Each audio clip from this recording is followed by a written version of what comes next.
Greetings, greetings, greetings, greetings, everyone.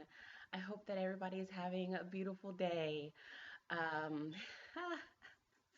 it's always so funny to see myself on camera because I've always been kind of like a shy kind of person, but you'd think I would get used to it by now, considering I work directly with people, and this is not my very first video. But anyway, and there it gets, oh, like looking at myself. So, I am so excited to be alive today. I am so excited about the message that I wanted to share with you guys today, and I am full of life today. I found myself in my garden at 2 something this morning with just full of thoughts, full of questions, full of like I'm been in like this phase where I just like I'm growing new leaves, like, and with new leaves, new information. And I don't know. I have so much that I wanted to share and talk about, and some things that people have come to me about and said to me. And I'm really feeling the energy here. Like it's something that I kind of need to put out there and say, no matter if it only reaches one person or 10 people or 1,000 people or 2,000 or a million. So we are seeds. You guys know how much I love plants and gardening and everything. So we are seeds, okay? When I was working in my garden, I realized how much new stuff, is coming up, and even stuff that I didn't even put in my garden this year. Stuff from last year that is just now coming up. And I just got to thinking, I was like, how amazing is that? You know, um, Everybody is so quick to, when you are saying something to somebody or delivering a message to somebody, we're quick to say, well, they didn't do this right then and there. And I'm guilty of this too. Like I'm totally seeing this. They didn't do this right then and there, so therefore they're this or they're that. They're stupid or they're calcified or this. But it's all in time. As a messenger, it's like a gardener. When you plant a seed, you plant it and you walk away. You don't stand over it and watch it and be like, oh, well, it's not going to come. And I say that to say, like, a lot of the seeds that I planted last year, even some from the year before, I have strains of kale, that I planted 2 years ago that are just now coming up. And I think, like, wow, the germination phase, we're like, you know, on the package, and even in my gardening books, they tell you, well, the germination phase in the stage should be, 3 weeks or 4 weeks or whatever. And when that doesn't happen, we're just like, well, I guess it just didn't come up. But maybe it just wasn't ready to come up, maybe it just wasn't time. And now it's time. Like I have stuff like tomatoes from last year coming up where now I have something else planted because I do a lot of rotation so it doesn't get depleted. So stuff is coming up in different places, and I guess it's time. It's like, hey Kimmy, I'm here. Remember me from last year? I didn't show up, but I'm ready to roll. And I'm just so excited about that because like I see how that translates to people. We have messages and things that we want to share with people, and we look at them and you see no physical change, but you don't know what's going on under the soil. Like what's going on under that soil? Maybe the soil was not right. The soil being the environment, was not right. Maybe they needed a change. And then as soon as they change that environment, that message or whatever, the seed that you planted is finally germinating. Like something had to change, a shift in climate, in environment, in ideas, in experience, something that triggered the germination of that message, of the idea of that, whatever that you planted and is now finally coming up in its perfect timing, perfect and divine timing. And I like we're so quick to call somebody calcified, or we're so quick to judge and say this, but like I just really feel like I I'm not going to say that anymore. I'm not going to call people calcified. I'm not going to call people out. Maybe they just haven't germinated yet. Maybe that message, maybe something in them hasn't woken up. And maybe it never will. But that's not for me to say. That is not for me to judge. That is not for me to stamp. That is not for me to label. I'm here to cultivate, to help heal, to bring life, to encourage, to empower, to show another way of things, not to take somebody and put them into a black box of judgment and say, well, they haven't done this in this time. Who am I to put time on anything? I'm not going to sit up here and say that time is an illusion, but the idea of what we think time is and what we've been programmed to think time is an direction. Our ancestors kept time for the pyramids and everything. But what we think time is a total illusion. Things are moving a lot faster. It's not linear. It goes up and down depending on where we're moving right now. And we're in a place now where the information is being bombarded. The energy is just crazy. And man, when I say that because I feel it. When I wake up in the morning and I wake up with tears of joy, sometimes confused, sometimes just emotional about everything, and I can't even all the time pinpoint where some of these emotions are coming from, and that's fine. I don't have to. I write it all down. I invoke these things. I write it down and I speak it and I ask for clarity, and that clarity comes not immediately.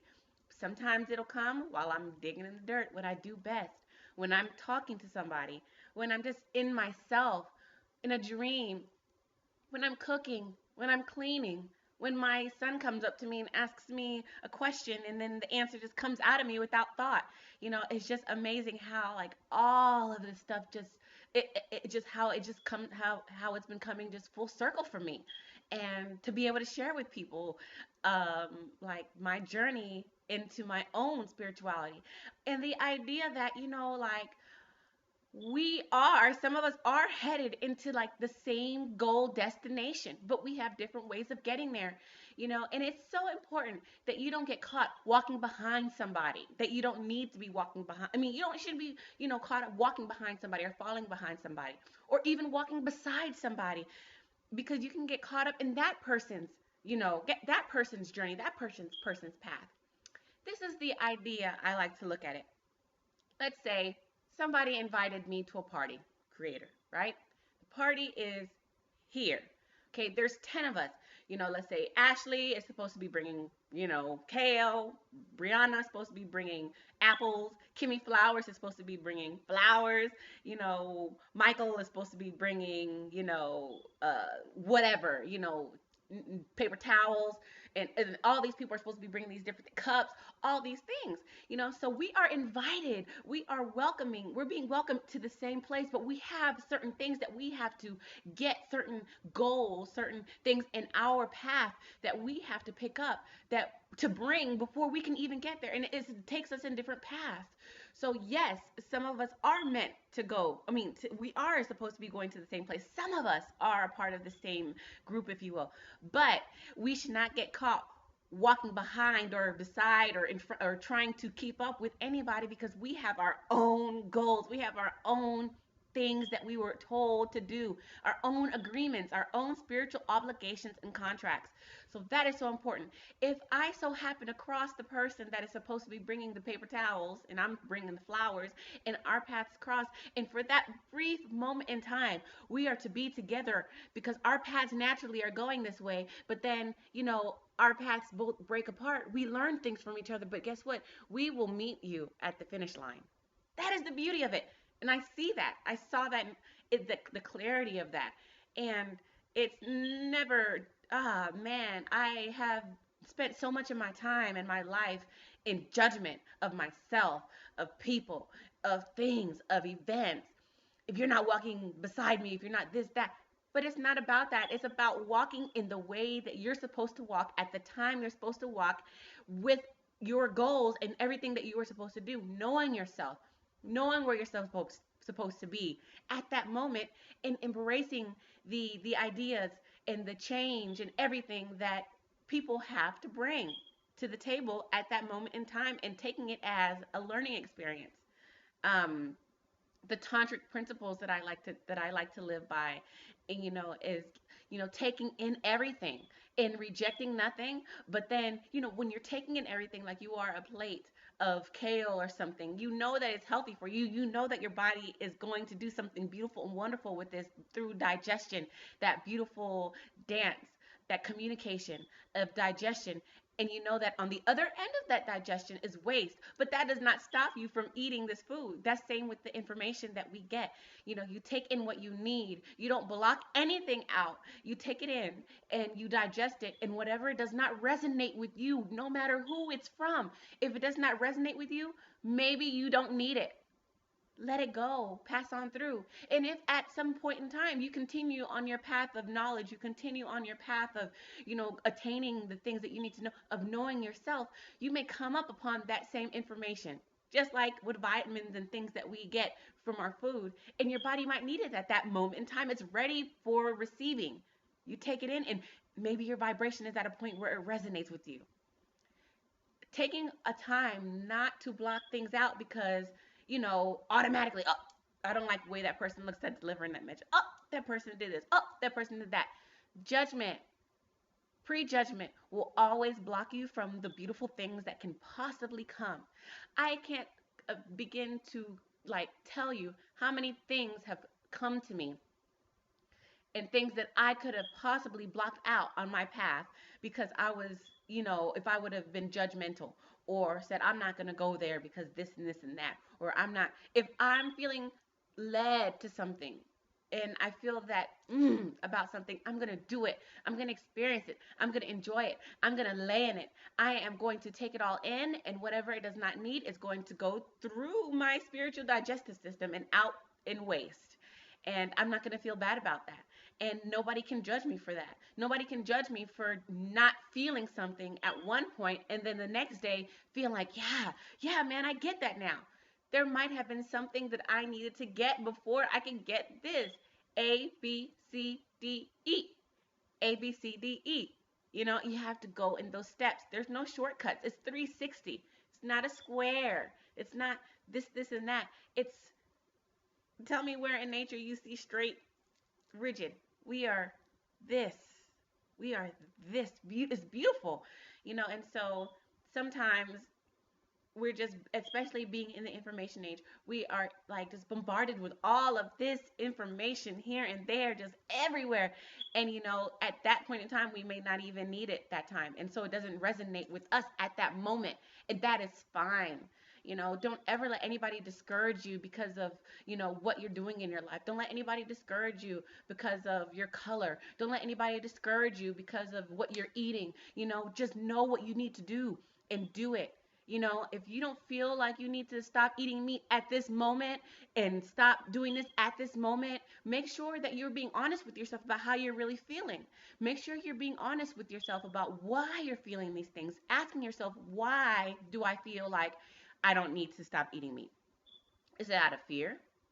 I don't want to stop. Is it out of laziness? Is it out of, just a lot of questions of what am I going to eat? Is it out of why do you feel this way? Why do I feel like I need to stop eating meat on the other side? For me, when I stopped so many years ago, it was because it was something I felt a blockage within myself, taking in these animals, taking in these things. So for me, it was a very clear reason that resonated with me, that made the transition easier. It was not out of fear. It was not out of obligation. It was not out of what somebody else told me. It was out of, aha, I can't do this anymore. This doesn't feel right for me. I can't, I see myself in these animals. I feel myself in some of these animals. I can communicate with them. I cannot eat these animals anymore. And same thing with a lot of other things that I used to do in my life. It just no longer served me. I learned a lot, doing these things, but at like now I can't do it anymore. And it's just, I get so excited when I think about like my path, where I was and where I am now. Like where I was to where I am now. People that knew the Kimmy Flowers knew I've always been really, just my like sweet. I love, on the surface, planting stuff, but like as it like and with the herbs and things, but as I got to know myself deeper, I've delved a lot deeper, and there's been a lot of stuff I had to release and get rid of in my life. And it's been a beautiful journey for me. And I just really want to encourage people, like give them options, let you know you have options. I don't want to tell you to stop doing something without giving you an option of what you can do instead as a step. I'm not saying that I want to be a crutch or an enabler, but more like help you in a transition if it's something that you really feel like you want to do. You know, if you're eating all these meats, take it a day at a time. You don't want to discourage yourself because you slipped up. It happens. It happened to me. So you stop eating meat. Start with pork. Start researching what's in your meat. and see, a lot of this stuff out here, I don't like saying it, but it's true. They're mixing a lot of this stuff with human meat, all kind of different animal, rat, all kind of stuff. So if you're going to eat meats, look into getting it from a reputable source first, if that's a step. All in steps. I'm just putting it out there. I would say stop 100% cold turkey. Just stop it. It's not good, but I'm not your guide. I can't tell you what to do. All I can do is tell you how something might be affecting your health. A lot of these things are unhealthy. Consuming human DNA and human meat is unhealthy for you. It's caused a lot of diseases, Alzheimer's, dementia, all these different things that you can see are happening. And I don't want to get into a debate about that, but getting it from a conscious source, a good source, a clean source is so important if you're going to do it. And then cutting it out, you know, then once you start researching more things, you start finding more reason, things, information, knowledge will unlock the codes in your DNA, like unlock information in your cells that will resonate with you and make things easier for you. So don't ever get discouraged. Just start a step at a time. You eat meat, stop, cut out pork first, and then beef, chicken, whatever, whatever. And then next thing you know, all you're eating is fish. Then you start seeing, a lot of the fish that you're getting is tainted. It's either GMO or it's coming from dirty water. Then you start researching that, and the next thing you know, you're cutting that out, and then you start seeing about, milk and how all the stuff is causing cancer, all the, chemicals, the pesticides, and all the different, it's pus and blood and feces and all the things that go through the pasteurization process. Then you're like, I don't want to eat cheese anymore. I don't want dairy. Then you start going to wheat and you see, wheat, the gluten and all the things that are in the wheat are very detrimental to your immune system, among other things, and are just not something that humans can really just digest, whether or not symptoms have presented themselves to you, on the surface, you see. So, I mean, it's all in steps. Nothing happens overnight. If I sat up here and told you I just quit eating meat overnight, I'd be lying. It's been a transition for me over the period of years. So, I just want to encourage everybody. I want to let you know that, there's other people out here on the path that might be on your same part of your path, that if you feel enough, you'll be able to link up with them and you guys can be each other's support. Now, maybe you're on a part of the path that does not have anybody there and it's supposed to be you supporting yourself. I've been there, and that's a beautiful part of growth, because then you're supporting your own growth and you know how to be alone, and that was my challenge over the past couple years, is just learning that part of the path for myself. I get really passionate when I talk about a lot of these things because I feel people's hurt. I see how you feel so discouraged. And I don't want that for anybody. I don't want you to feel discouraged. I don't want you to feel like beaten down about your decisions and feel like, oh, it's not enough time. Oh, well, there's so much time. I'm sorry, whatever you feel, there's so much time. You have time to make those changes. As time speeds up, every little step that you take is, it's like, we're like I look at it like Sonic the Hedgehog. Sonic the Hedgehog. We're in this, this phase right now where we're just moving fast, and utilizing the moon's energies and utilizing, all of this is a good thing, So, I want to encourage you and let you know that you are not by yourself. It may feel like a lonely path. It may feel like everywhere you turn, somebody's down you, either about the way you eat, or you drink bottled water, or you eat that, or you do this, or you still do that, or you smoke, or you this, or you that. You know the changes that you need to make at the very end of the day.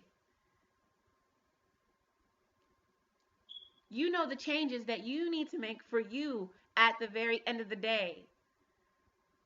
You know these things. You know that, the TV is doing something to you. And if you don't yet, you need to start questioning everything. Questions. Questions are groundbreaking. Groundbreaking questions. Breaking the ice.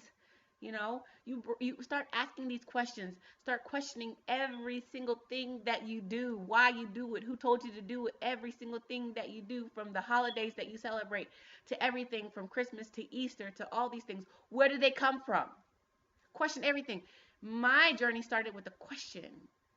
I remember sitting in history class on 9/11 and thinking, well, how did they not know this? They did this. That was my like waking up period. I was in 10th grade, and I remember this, you know, and that was like my thing. And then I started, listening to like Alex Jones, and so I bought into like all the fear and stuff. Like, oh my God, that's what got me into like the self-sustaining and the prepping. So that's why I'm more conscious prepper. Like I get everything, and so I'm moving more into like that direction of getting people prepared, also spiritually, but also knowing that as above, so below. The little things that you might need here in this dimension to sustain your life the way that we are going down this path as navigators, as Moors. Um, so I think that is it's a beautiful path. No matter how we woke up. Some of us woke up, to the music industry. I know I did part of that too. A good friend of mine has like the website Vigilant Citizen. Woke up with him on there. All of the music industry, all of the Illuminati and the 13 bloodlines, doing research into that, and becoming an Eastern Star, and looking into that and the Freemasonry and all that stuff. So I've been in a lot of stuff.